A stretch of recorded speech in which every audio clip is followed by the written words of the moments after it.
This week's discussion will address how the arts have been used to create and foster community in Afghan communities after the U.S. withdrawal in Afghanistan in August 2021. The arts have played a key role in connecting Afghans settling in the United States as they navigate starting over in a new country. Now I'm going to introduce our speakers. After I do that, Wendy Chan, part of One Journey, will come out and give a little speech about One Journey and their mission, and then we'll actually get started with the program. Our guests are Jahan Ara Rafi. She is an Afghan artist and co-founder of the Center for Women Artists in Kabul, Afghanistan. In 2016, she became an art teacher at the School of Leadership, Afghanistan, the first boarding school for girls in Kabul, funded by the U.S. Embassy. Rafi was forced to flee Afghanistan in August 2021 when the Taliban took over the capital, while the school was shut down and now operates in Rwanda in exile. Since being evacuated to the United States, Rafi hopes to resume her career as an artist and exhibited last June at a One Journey event at the Kennedy Center. We also have Valerie Plesch joining us today. She is a freelance Vietnamese Argentine American photojournalist, documentary photographer, and writer, currently based in Northern Virginia. Since early 2021, she has documented the growing Afghan community in the Washington, D.C. region, including the resettlement of Afghan refugees and asylum seekers before and after the Taliban takeover in Afghanistan. In 2022, she was awarded a Pulitzer Center reporting grant to cover the one-year anniversary of the fall of Kabul through the stories of Afghans who have evacuated to the United States. And you'll see some of the pictures of that that have been rotating on the carousel here. Translation will be conducted by Arosh Kaisari. She is an Afghan women's rights activist. She was born and raised in the midst of a civil war in Afghanistan. And since the fall of Afghanistan to the Taliban, she has been working with various agencies, helping resettle Afghan refugees with housing, employment, and education, and connecting them with groups that help refugees. And our moderator for today's program is Professor Peter DeCherney. He's a professor of cinema and media studies here at the University of Pennsylvania and faculty director of Penn's university-wide online learning initiative. He holds a secondary appointment in the Annenberg School for Communication and has an affiliation with the Center for Technology, Innovation, and Competition at Penn Law. He is an award-winning documentary and virtual reality filmmaker.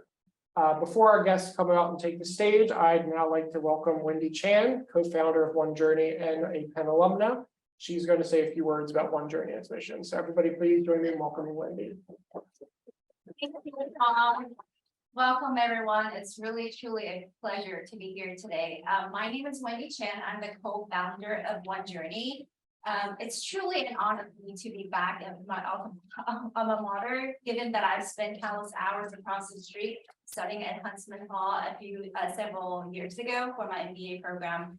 But this is the third year that One Journey has partnered with the Perry Wellhouse in hosting events where we use storytelling and arts to shine a light on the refugee plight and situation.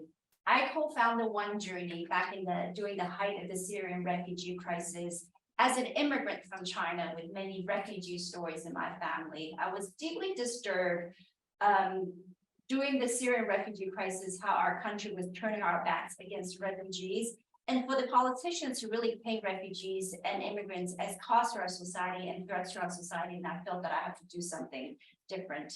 The One Journey is a fully volunteer power organization. We are a grassroots movement where we use storytelling and really try to shift that narrative about refugees. We engage the public to learn about the refugee stories, to connect to the refugees, and really to inspire them to take actions. This is all to really connect us all through what we call the common language of humanity: food, music, dance, arts, technology, sports. And so that we can all be reminded by what Martin Luther King Jr. said, that we're all linked in the great chain of humanity. Over the past several years, One Journey has hosted more than 80 events across the country, all powered by volunteers, partnering with over 100 global corporations and NGO partners, as well as higher ed education institutions such as Perry Wellhouse, Georgetown universities, etc., and really bringing more people to understand the refugee situation, but really helping them connect to local opportunity to take action. We have hosted art exhibitions at the Kennedy Center. We're exhibiting Jahan's work. We're really, really proud of that last year. And our flagship event is the One Journey Festival at the National Cathedral every year, where we draw thousands of people to Washington, D.C. to celebrate refugee stories and their talents and their contributions to our society. So how can you all take action? One way to do that is really visit One Journey, www.onejourneyfestival.org, to learn about the various organizations both locally and globally doing work to support the refugee situations around the world, but also attend the One Journey Festival if you come to Washington, D.C. in June. We hope to see many of you there. Last but not least, I wanted to invite our wonderful colleagues and panelists and moderators to the stage. I wanted to also finally thank Perry Wohlhaus again for this collaboration and really, really inspire us to do more to support the refugees and situations around the world. Thank you all so much.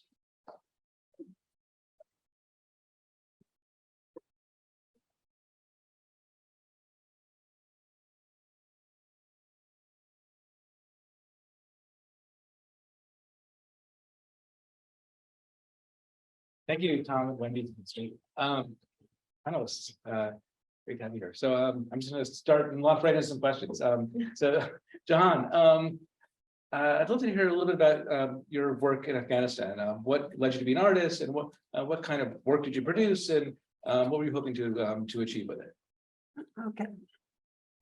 خالقای هنری ما میگذارم به 20 سال قبل زمانی که ما از دوره اولی که طالبان آمده بود به افغانستان و ما مهاجر شدیم به پاکستان و ما فعالیت‌های هنری خود را شروع کردم. My activities in art started 20 years ago during the first invasion of Afghanistan by the Taliban, takeover of Afghanistan by the Taliban, when I became a refugee in Pakistan. بله، زمانی که من دوباره پس آمدم به افغانستان و من خواستم که فعالیت‌های هنری خود را ادامه بدم و من خوشبختانه شامل دانشکده هنرهای زیبا شدم و من مدت 4 سال روی تحصیل کردم. When I returned from Pakistan back to Afghanistan, luckily I was able to join the Kabul University, the Department of Art, and study art for 4 years. و در پالوش ما فکر کردم که من با چی قدم میتونم توسط هنر برای خانم‌ها و من فعالیت‌های هنری خودم در زمانی که من دانشجویی بودم شروع کردم. And besides that, I was always thinking, what could I do for Afghan women with my art? I wanted to do something. So while I was a student in university, I started joining with other groups to help Afghan women in art. بله، ما یک گروه یک جا شدیم و یک مرکز هنری را تأسیس کردیم که این مرکز در زمینه هنرهای معاصر کار میکرد به خانم‌ها. I co-founded a center for arts that would help Afghan women and girls who were interested in art. و ما ورکشاپ‌های کوتاه مدت و درازا مدت داشتیم. We had short-term and long-term workshops for women and girls. و یگانه هدف من این بود که من بتوانم چون در افغانستان یک جامعه سنتی هست و کمتر توجه میشه به حقوق خانم‌ها و من خواستم که از طریق فعالیت‌های هنری خود یک بیان داشته باشم از خانم‌ها و مردم بیرون.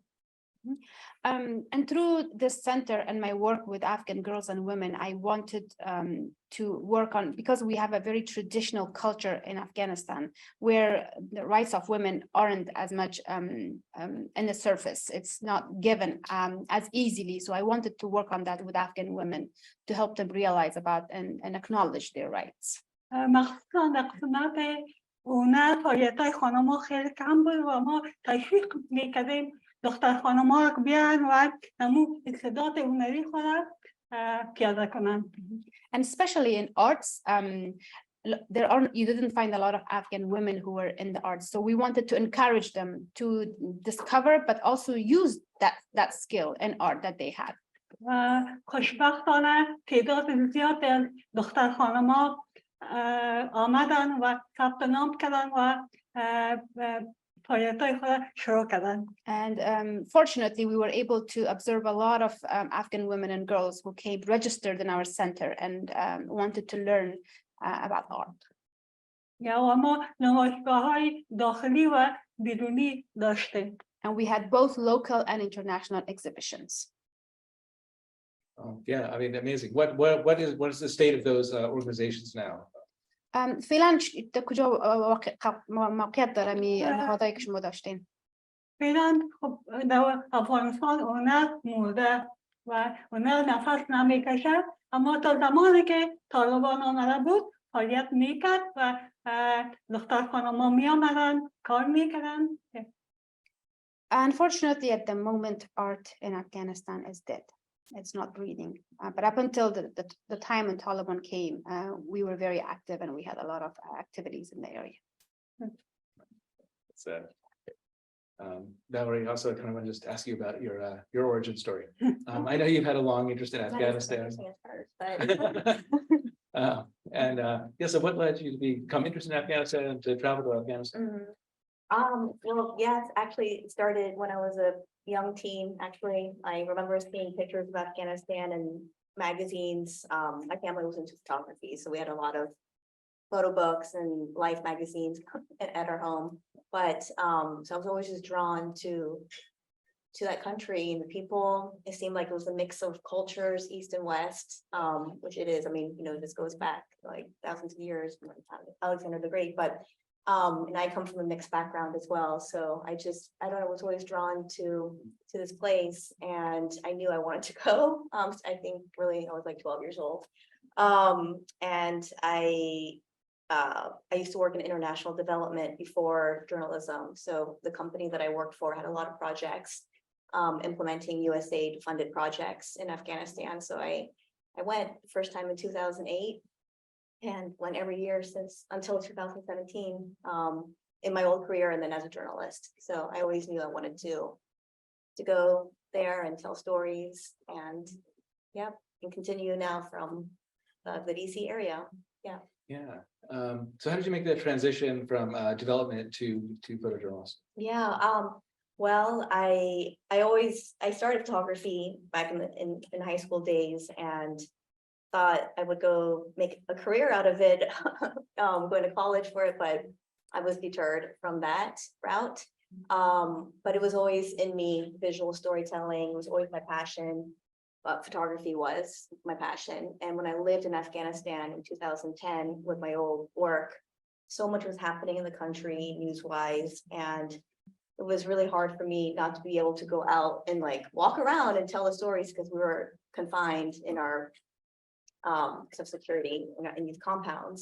So I couldn't see so much. And I decided at that time that it was time to leave that career, go back to school for journalism and with the goal to come back to Afghanistan as a journalist. And I did that. So I went to school and came back and reported on the 2014 election in Afghanistan and then did a bunch of other feature stories. And what was access like in 2014 when you were there as a journalist? Like 2 stories and people. It was I didn't have any trouble actually. I worked with a wonderful fixer who for 3 weeks we were together and but I also had a lot of contacts on the ground just from my old work that I maintained those relationships and networks and everything. So I had a lot of help from also people there. And the number one challenge was security, of course. So that was always a concern. But yeah, it's. So I'm just curious about what kinds of stories were you drawn to? What do you try to do with your photography?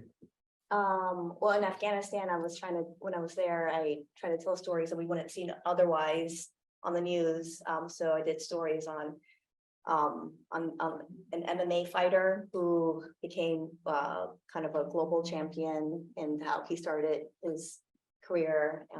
Did stories on first-time voters, Afghan female voters who were voting for the first time in the election, stories, yeah, just human interest stories, was video, photography, and written stories. So, and that's what I'm still drawn to, is the human interest stories. And now with the all these refugees that are resettling in the DC area, I'm continuing that, just telling those stories. Yeah, no, such powerful stories to tell through visual media. That life goes on, isn't impacted by politics, even if so much of the news is dominated by the kind of big political actors. Yeah. Yeah. So, Good. Jahan, I kind of want to go back to the initial question I had asked, but what drew you to painting in particular, and what are some of your goals as a painter?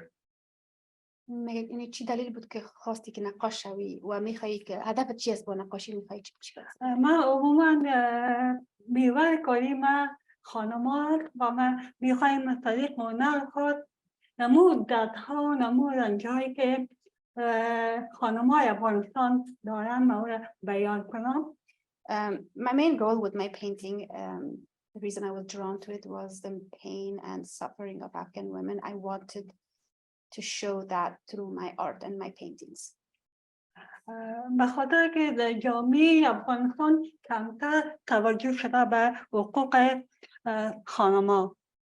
Because in Afghan society, there isn't as much attention on Afghan women's rights. و کمتر موقعی داده شده به خانم‌ها که در فعالیت‌های اجتماعی هم داشته باشند. Women in Afghanistan don't get enough opportunities to be active in this social life, to have a social life. و ما خواستیم که خانمانی آن دختر خانم که قامت استوار کرده و در راجع به خانم‌ها کار کردن و یگانه هدفشانی بوده که ما یک بیانی باشیم از نمو خانم‌هایی که در پشت درازه‌های بسته نمو در گرداب سنت‌هایی که در افغانستان مراورد است گیر ماندن. With our work, not just me, but all the other Afghan women that you see who have stood up, who have spoken up. With our work, we wanted to make a statement. We wanted to make a statement not just for us, but also for Afghan women who are stuck behind walls in their homes in a patriarchal society like Afghanistan. هدف کانال خانمایی نیست که در شهر زندگی میکنن. ما خانمایی داریم که در روستاها هستن اما هیچگاه با زندگی شهری در تماس نبودن و همیشه دچار یک زندگی هستن که اما بعد مرد خانه برشان گفته است اصلا آزادی ندارن و ما خواستیم که از دو خانم‌ها صحبت کنیم. And the goal wasn't just about women in the cities.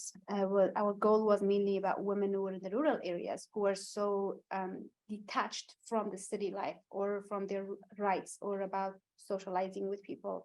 It was about the women who were in villages where they do what they're told by the men in those communities, and we wanted to make a statement for those women. So I wonder if you could just tell us about your journey to the US. I know you had to leave all of your art behind, really, except for school productions, and then about starting up as a painter again. از سفرتون از افغانستان به اینجا بگوین. میفهمم که بسیاری از آثارتان در افغانستان مانده، زیاد چیزا رو نتونستین همراهتان بیارین. و زندگیتون در اینجا چطور است؟ چطور آغاز شد؟ بدبختانه که وضعیت افغانستان خراب بود و ما مجبور شدیم که ترک وطن کنیم چون طالب هیچگاه هنر قبول نمیکنه، هنرمند قبول نمیکنه.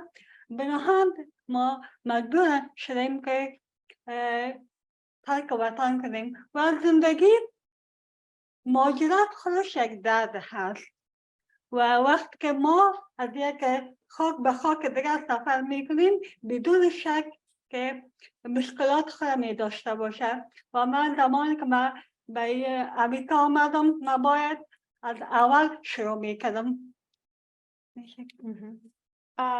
Yes, so when the Taliban took over the control of Afghanistan, unfortunately, there was no place for people like me. There was no place for artists. Art will never survive under the Taliban's regime. And the journey was difficult. Immigration itself, or becoming a refugee itself, has a pain, and starting a new life is not easy. When you travel, it changes you. But you have no choice but to make a new start. و این مربوط میشه به خود نفر که تا چی حد میتونه که دوباره نمو توانایی ایستادن داشته باشه. It depends on that person, on the individual who's become a refugee, how much ability that person has within themselves to start again. و خوشبختانه من با داشتن دوستای خوب و همکارای خوب من توانستم که دوباره فعالیت‌های دری خود از صفر شروع کنم، چون من میدانستم که یک سرزمین نو است، فرهنگ نو است و مردم نو است و کاملا فرق میکنه با فرهنگ ما. Fortunately, I was able to start again in my journey with art, with the help of friends and connections that I have been able to find after my coming here to the United States, to be able to start my art here. من تشکر میکنم از تمام دوستای افغانی و دوستای امریکایی خود که در قسمت دوباره فعالیت آغاز کردن من با من همگام و قدم بودن. And I'm really grateful to my Afghan and American friends who've helped me start my journey and start my career and my activities in art again in this country, in a new place. و من تقریبا 2 سال من خیلی فعالیت‌های خوبی داشتم. من خوشبخت دارم میگم که اولین نمایشگاه من باید مهاجرت در مرکز کندی سنتر بود. بعدش من یک برنامه شامل یک برنامه فولادشیپ شدم که میشه گفت که $50,000 است که من کار میکنم فعالیت‌های هنری من در اینجا. And unfortunately, for me, in the past 2 years since I've come here, I have been able to have to be able to active in my career as an artist. I was able to have my first exhibition at the Kennedy Center through the help of One Journey, and I recently received a $50,000 scholarship from an organization to help me stay in my career as an artist. That's great, and such beautiful work, which I want to talk about in 1 second. But Valerie, maybe we could talk about one of your pieces first. Sure. Do we have some? Okay, is there one you want to select? I can only talk about Omar. It's the next one. Yeah. So as I mentioned, like for the last, even before the Taliban takeover, I was doing a lot of stories actually on Afghan asylum seekers who were already starting to leave Afghanistan because they knew the situation was getting worse. Actually, Farhana's the first picture. She was a very famous journalist in Afghanistan. She was put on a hit list by the Taliban at end of 2020 and came to US. So I knew like just something was happening, and so I started to work on stories starting before the takeover. But after the takeover, of course, more than 80,000 refugees came to our country and resettled in everywhere. And I'm so thankful to actually to One Journey because that's how I met Jahan, and I did a story about her for PBS NewsHour. We profiled her, and also Omar, who yes, you can see he's works at a Subway, but he was actually a photojournalist in Afghanistan, and he had to flee Afghanistan with his camera. That's the only thing he was able to bring, like his camera and his hard drive. Of course, his son and wife, but like, but it was such a crazy evacuation, and he lives in San Diego now. But yeah, I was really thankful to do a story. We did a short documentary about him, and multimedia story for the San Diego Union Tribune. And so he wants to continue doing photography in the United States. Work here as a photojournalist. And if you look at his Instagram, it's amazing because you see he puts a lot of his old photos from Afghanistan, just the people, the landscape, things that we just don't see. And then he's putting his new life in San Diego, the palm trees, the ocean, things, he had never seen before, and he's totally embracing his new surroundings. And so I'm just really thankful for Omar and what he's done and what he's going to do. Yeah. We highlight another photographer and that he's able to preserve his work and take it with him. Yes. Yeah. He brought his one copy of his book that he made, actually. So he has that with him too. Sorry, the book as well. Yeah. Yeah. So. Actually, would you tell us one more? Yeah, sure. Yep. This is the woman I was saying that she was Farhan Nasrullah. She was a very famous TV journalist in Afghanistan, and she was put on a hit list by the Taliban because she did not wear a headscarf when she interviewed the spokesperson of the Taliban during the peace talks, the Doha peace talks that were happening at the end of 2020, and she interviewed him, and it went viral. And when she came back to Kabul, she was getting messages that it's not safe for her to stay there anymore. So she had to pack up and leave really fast. Went to France and for a little bit, and then resettled in Virginia as an asylum seeker. So I've been following her story for the last 2 years, actually. And so this is after she's resettled? Yes. And she, of course, she couldn't bring any of her belongings when she had to quickly leave Kabul to because it was no longer safe. And yeah, so when she was in Virginia, this was taken last summer. So before the fall of Kabul, she asked one of her friends, who I guess was coming back to the US, to bring back things that she left behind, like all her jewelry. She loves wearing traditional jewelry and clothing, dresses.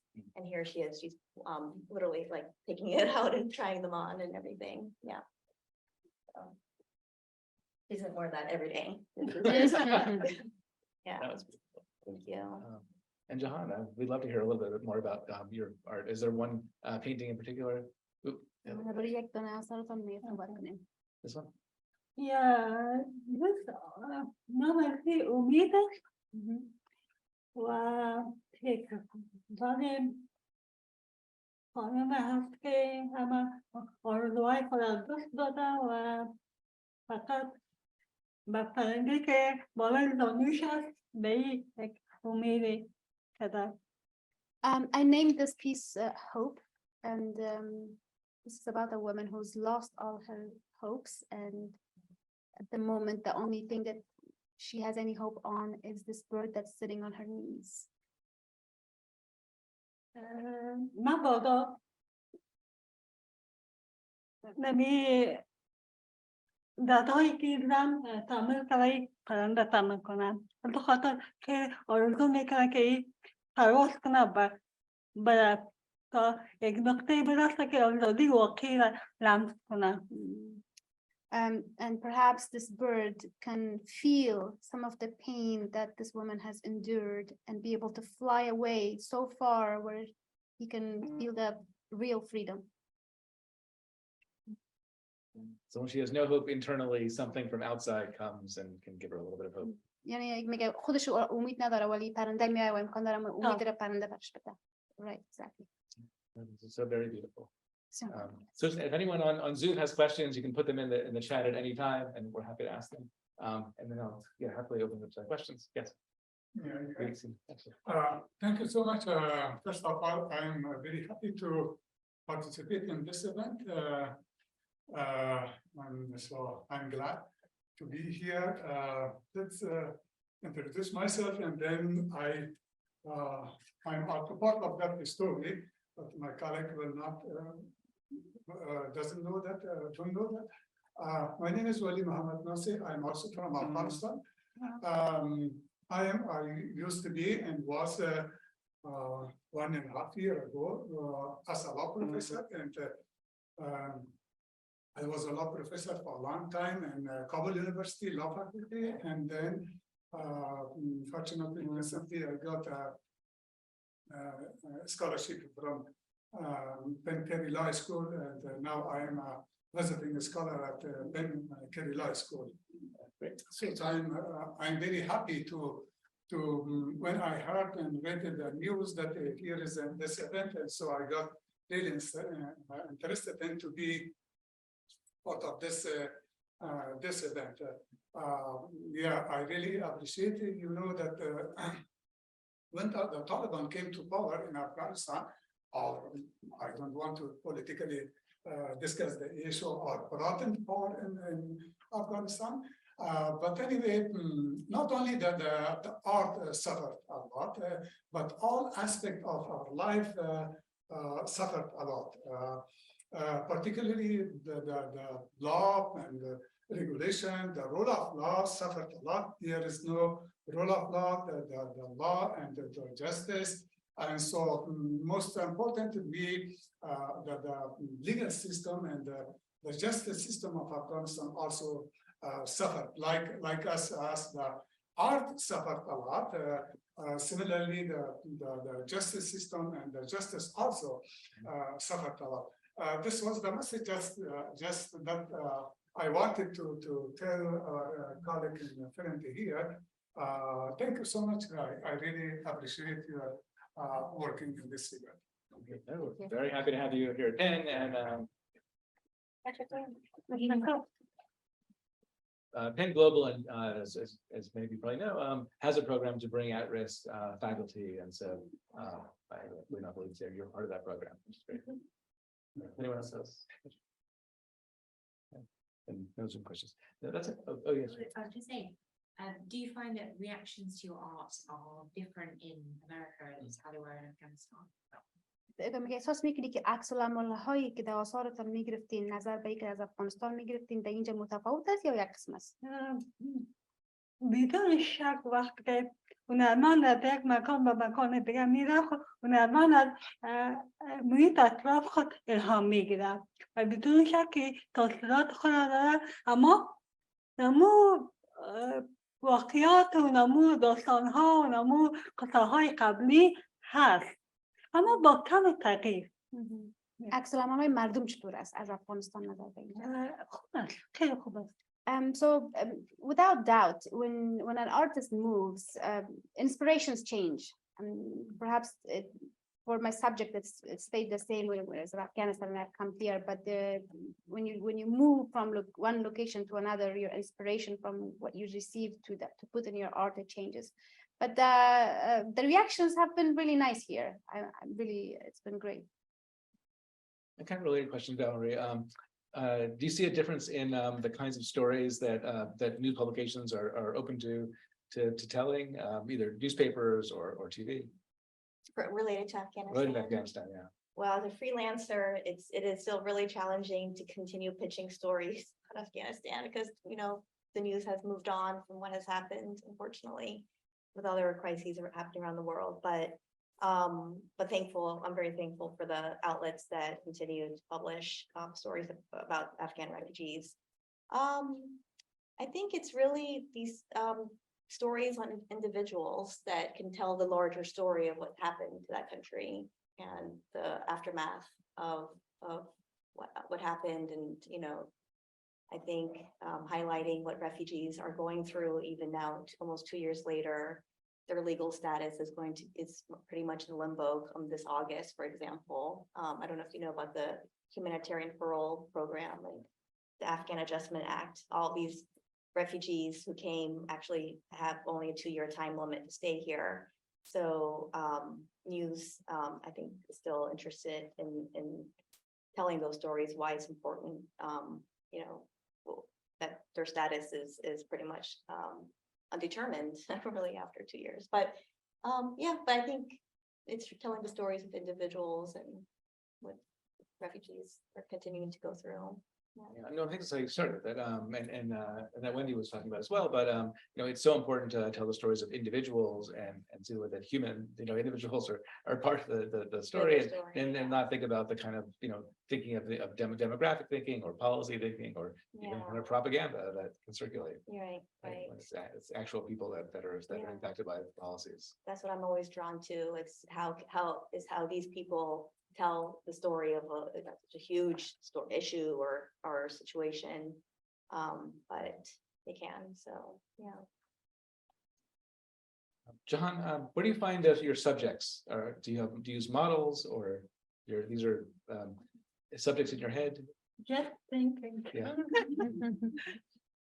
بدون شک هنرمند از محیط خود الهام میگیره و مو انگیزه ها هست که تبدیل میشه به اثر هنری. I get inspired from my environments everywhere I go, and inspired from the environments, and that's what I put on my paintings. Are they often women that you know from who were in Afghanistan?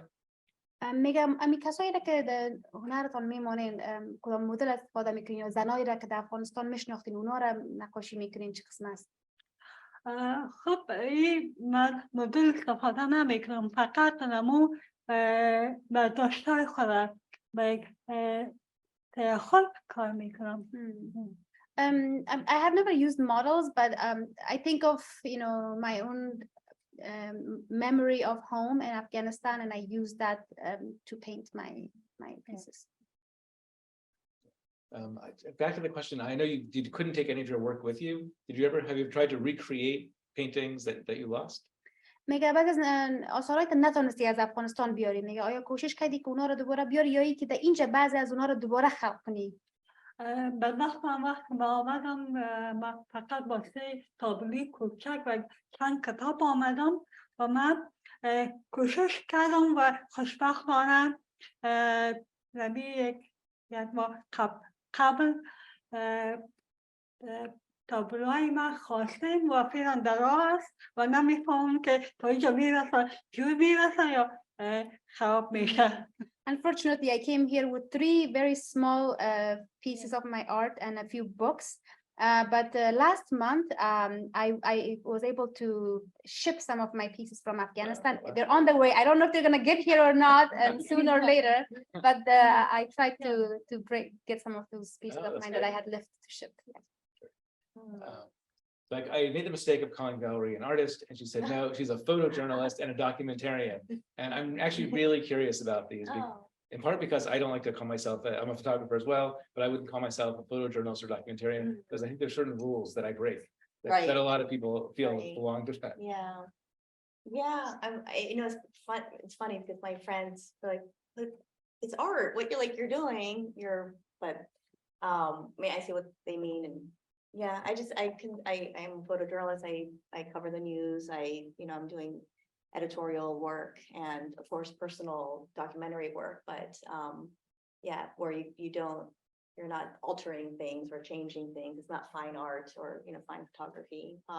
So yeah, that's why I just always would label myself as photojournalist. Tell us a little more about where do you think the boundaries are, and what are the kind of obligations to be within that form? I mean, you're capturing what you're seeing is what you're capturing. Of course, for the portrait, you can direct and you're more at ease, but if you were doing that for a newspaper, like you would say, portrait of this person and do a little bit more directing. But of course, when you're covering the news or interviewing people or doing because we did a short documentary on Jahan for NewsHour. We're just following her and doing going to work and painting and all that. So we're not directing. It's not a movie like stop action and do create the scene again. It's unfolding. So but I'm always interested in categories. A question from the Zoom. So this is to both the participants. How do you see the role of visual arts and documentation in connecting people in other migrant communities and communicating with other refugee communities or communicating within refugee communities as well? رول هنر در قسمت از که میگه ماجرای خود اینجا رو با هم دیگه وصل کنه و یکی ماجرای افغان با ماجرای دیگه وصل کنه رولش چیه رول هنر؟ بدون شک هنر خودش ارتباط است بین هنرمند و جامعه بیرونی هنرمند و هنر میتونه که انسان ها با هم نزدیک بسازه و این فرق نمیکنه که هنر در چی قالب باشه. هنر میتونه در قالب نقاشی باشه، میتونه در قالب عکاسی باشه، میتونه در قالب موسیقی باشه. نبی هنر است که انسان ها با هم نزدیک میشن و روی یک میوه کار میکنن. به نظر من No doubt that I think art connects artists with the outer world, those who are not interested in art or who do not do art. I think every person, every human being, people can be connected through art with each other, and art doesn't have to always be painting. It can be photography, it can be painting, it can be music, and it's a really good way to connect people, to connect communities, to connect groups of people to each other. هنر خودش بیان است. وقتی بیان باشه بدون شک مردم دور خود جمع میکنه و نمیشه که ارتباطات میشه و از ارتباطات با وجود آمد و فعالیت های دیگه میتونه که شروع شود. Art itself creates a way for you to make a statement, to say something. And when you're able to make statements, this allows communities and different groups to come together to communicate with each other. And when they're able to communicate with each other, they can build relationships with each other as well. So we have a few more questions from the Zoom here. So Valerie, one for you. This is picks up on something we've already been talking about, but is there a resistance from editors who want you to tell a certain kind of story that might not match the reality you're seeing, or it's any kind of clash with editors? I have not had that experience. Okay.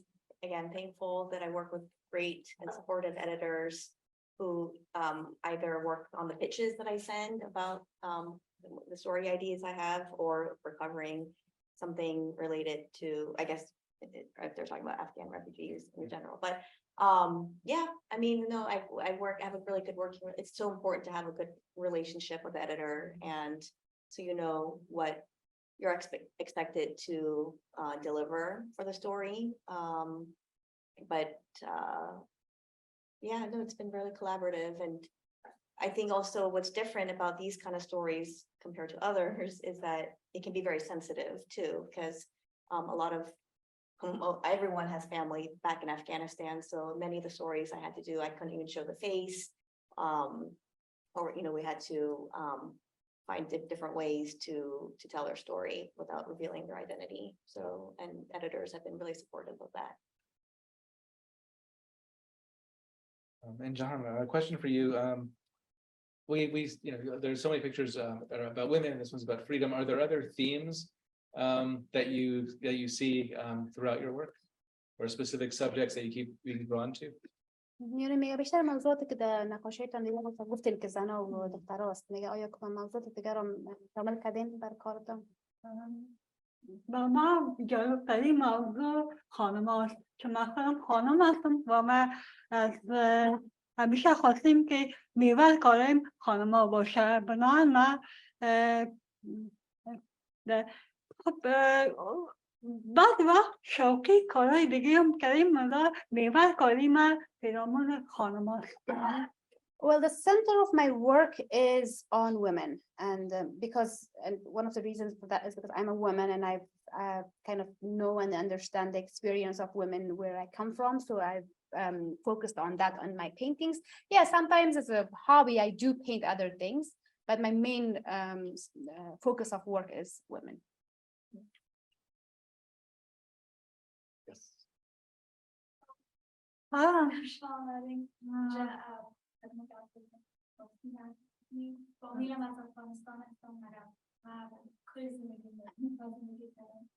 خیلی خوب صحبت میکنی. من هنرپیشه هستم، یک فیلم کار کردم سال پیش از برای دخترای از افغانستان روباتیکس کامپیتیشن داشتم سالمون رو پر کردم مگر من از مکتبم خلاص میشه به 2 ماه مطمئنم میکنم شما من میخوایم دخترای زنها از افغانستان کمک کنم مگر من نمیتونم شروع کنم من از یک دختر که مکتب خلاص میکنم هیچ وقت افغانستان نرفتم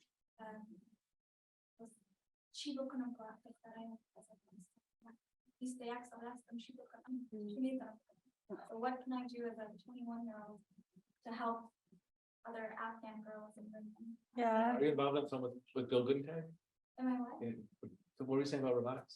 Oh, there's a film that I filmed. Well, I'm an actress. Yeah, no, Bill, I know, yeah, Bill Goodentag's film. Yes, Yeah, no, I know about this. you too. I've been meaning to get in touch with you, yes. With me? Yeah, Oh. There you go. yeah, no, Bill is an old friend.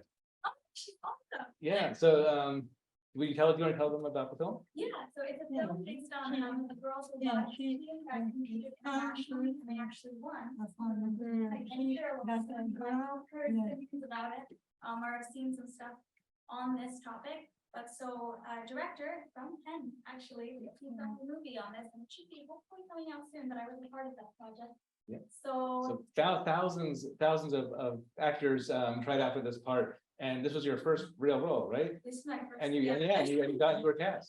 Yeah, but so I was just wondering, like, I'm graduating college, I have a degree in poli-sci psych, not a clue what I'm doing going forward, but I am an actor, gonna pursue that full time, but now someone who is transitioning into the arts, being 21 years old, having nothing really, what can I do to help out Afghan?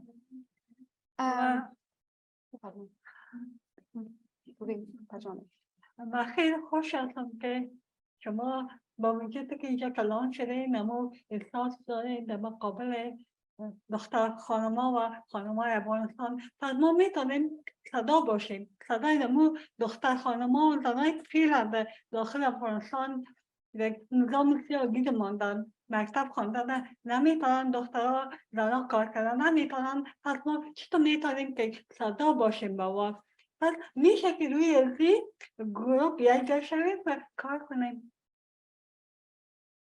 Oh, she said, well, it's very applauding that you have this feeling towards your home country and towards the women and girls in Afghanistan. If you really want to help, we can connect and we can get together and we can brainstorm ideas on how we can help women and girls in Afghanistan. But just to add to that, you can, if you want to get involved here, there's a lot of agencies that have helped resettle Afghan refugees. I helped from the beginning of it in the military camps. I was working with helping resettle refugees. We have sent a lot of people in the Philadelphia area. So if you want to get involved in the communities there, you could do films about them. That way, maybe you will spark ideas in you. There are a lot of young women who come here with lots of dreams. You can help them with their English, with the applying for jobs, resume building. That will help give you this feeling of self-fulfillment it has given me. And the other thing you can do is look up there are grassroots organizations that are still active in Afghanistan on the ground that are trying to train girls on sewing and helping them with English. They have secret classes that are still going on, teaching them in science and English and computer and coding. So you can still help them by donating, by putting your time on Zoom, connecting with girls on the ground in Afghanistan and in your local communities here as well. Thank you so What's your name? Amber. Amber. Amber. Amber. Do you think it's realistic for someone to be able to go back to Afghanistan, a girl, at this current present time? I wouldn't recommend. Yeah, that's my conversation. Thank you so much. Yeah, of course. Wendy, what else can we do? And there you go. Yes, I absolutely think that there's a ton of local opportunities, right? Like engaging with the local community, as our panelists mentioned. There are also opportunities to really kind of bring your voice and then use your opportunity as a star, kind of bring your voice to the issue. through a national platform such as One Journey or other organizations to really kind of continue to shine a light on the plight of the situation in Afghanistan. And to Valerie's point, I think to the most part, the media has moved on from, covering what's happening in Afghanistan. But the community there, especially the women and girls community, continue to suffer tremendously. So I think there's definitely opportunity for that. No, this is so important, and especially for artists. All these humanitarian crises, migrant crises, the news moves on. The 24-hour news cycle is onto something new, and yet so many crises just go on for a very long time, and there can be very little reporting because there's the interest disappeared. But also, a lot of regimes really block any kind of reporters. I mean, I know just traveling with cameras, even when I'm not going somewhere, as a reporter, I've been, stopped many times. And yeah, they worry about where I'm going. Even here during the election 3 years ago, it was like that too, so. Yeah. Okay, so I mean, we have time for one last question if someone has one. If not, Tom, I don't know if you wanted to say anything. I can ask you a question. Oh, sure. Could you talk about how you reclaimed the community that you left behind in the United States and how your art may have helped keep that community together? میگم اجتماعی را که در اونجا پشت سر ماندی چطور تونستی و اجتماع رو دوباره در اینجا پیدا کنی و آیا هنرت برات کمک کرد که اجتماع رو دوباره اینجا پیدا کنی؟ بدون شک هنر طوری که گفتم هنر خودش کل ارتباط است و بدون شک که من توسط هنر خود من با نهادهای هنری اینجا و با دوستای داخلی و خارجی که من در قسمت فعالیت های هنری کمک کردن و هنر بود که من مرسی کرد. Yes, of course. Like I said earlier, art is a bridge between people. And as I left the community back home, through my art, it was that I was able to find a community here, both among Afghans and among American friends, like organizations like One Journey, connections that has been able to connect me with people that helped me get back on my art, on my passion for art and be able to start painting again. So for sure, I've been able to find a community here. Do you have any art or showings coming up? Yes. I forget before I say yes, maar daarom de tarief sene March the Yes, I do. I have an exhibition, George Mason Mason Galleria in Arlington, Virginia. Yeah. This will be the exhibition has been going on, but she will have a talk and it will be there will be a reception at 5 o'clock on the 29th. Yeah. She wanted me to tell the details, but I've been involved in helping set everything up. So yeah, it's going to be at 5 o'clock on Wednesday. What about you, Valerie? What's coming up? Yeah, besides covering the everyday DC news, I'm still pitching stories related to Afghanistan, and I'm doing my second radio story for NPR's The World about the Afghan Adjustment Act, actually. So, and what's at stake if this does not get passed, and what happens to, what's happening. The 2-year anniversary is coming up just this August. So, what's going to happen? Yeah. What are the chances that it will? What are the chances? We've been hearing it's not likely, but there has to be something else that will have to be introduced for these tens of thousands of evacuees that are here, and for them to stay here legally. So I can't imagine them going back to Afghanistan, but right. No, I mean, what kind of that can't be the story, right? That can't, but it's on the people's minds for sure. And of course, so many of these, everyone has family that's still back there who didn't make it on those flights. So that's another issue. But yeah, I'm continuing. Really important work, both of you. Thank you so much for coming, for sharing your work. Thank you so much.